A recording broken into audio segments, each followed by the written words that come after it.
Rome may ban smoking on its beaches this summer. In Friuli Venezia Giulia's capital, where no such rule exists, locals are divided between personal freedom and health concerns. Non vuole demonizzare chi appunto privilegia il tabacco e noi sulle spiagge è un problema perché vanno i mozziconi in acqua ed è difficile poi smaltirli, quindi l'unico impegno che posso dare io è quello di fornire in maniera adeguata delle strutture, dei contenitori che possono contenere anche i mozziconi, ecco, però diciamo che io confido molto sull'educazione e il buonsenso dei fumatori, che mi pare nella nostra regione sia elevato. È difficile trovare uno che in spiaggia vicino a un altro mi fuma continuamente, quindi io non avverto questa necessità, se non quella di ridurre l'inquinamento a mare di mozziconi.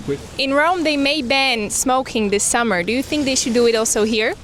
Actually, I don't mind, because in the public space everyone should be free to do whatever they want. So if they want to smoke, why not? So I don't think they should ban it, but maybe to do like some area that are with that purpose, like smoking area, non-smoking area, like always.